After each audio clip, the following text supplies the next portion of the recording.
Hola YouTube, espero y estén muy bien esta vez con la noticia que el expresidente mexicano, Luis Echeverría, ha fallecido a los 100 años. Este señor hizo muchas cosas antes y después de su sexenio. Antes es cómplice de la matanza estudiantil del 2 de octubre de 1968, y bueno, ¿por qué no sé mucho de este señor? Un poquito de información para saber más sobre este señor. Luis Echeverría Álvarez, Ciudad de México, 17 de enero de 1922, Cuernavaca, Morelos, 8 de julio de 2022.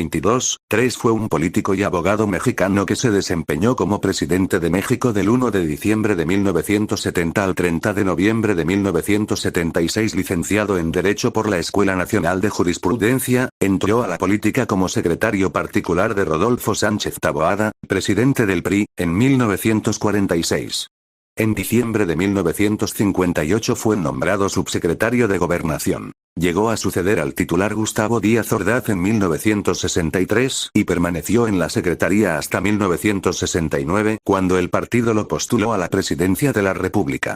En su gestión la economía mexicana creció a un nivel de 6,1%, promovió el desarrollo de puertos marítimos como Puerto Madero y Lázaro Cárdenas, fue creado el Instituto del Fondo Nacional de la Vivienda para los Trabajadores, el Instituto Mexicano de Comercio Exterior, y su política exterior fue activa. Fue acusado por la FEMOSP 6 y por la Fiscalía Mexicana de fraguar junto a Gustavo Díaz Ordaz la matanza del 2 de octubre de 1968 y la desaparición forzada de personas y disidentes en el contexto de la Guerra Sucia en México, por lo que se convirtió en el primer expresidente mexicano en recibir 2 órdenes de aprehensión por presunto genocidio, cumplir una prisión domiciliaria y finalmente ser absuelto de toda responsabilidad en 2009. En 1946 ingresó al Partido Revolucionario Institucional, PRI, en donde trabajó para el presidente del partido, como secretario del general Rodolfo Sánchez Taboada.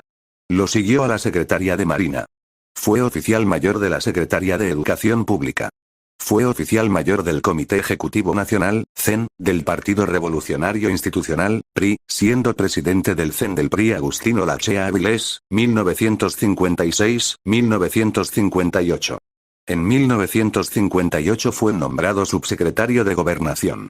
En 1964 fue nombrado secretario de Gobernación por el presidente Gustavo Díaz Ordaz.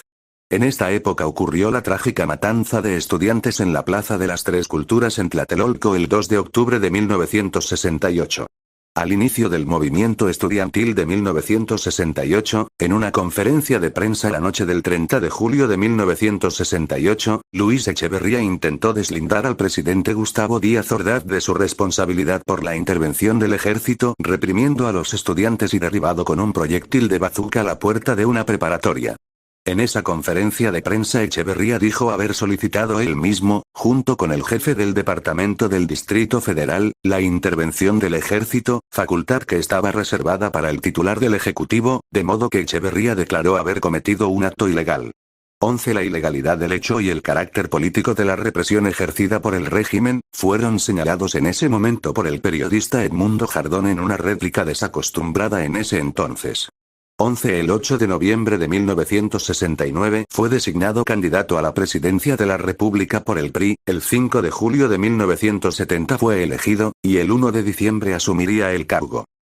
Bien, ya sabemos lo básico sobre este señor bueno, y hasta aquí con este video 100 años, ya ni Chabelo, suscríbanse, compartan, adiós.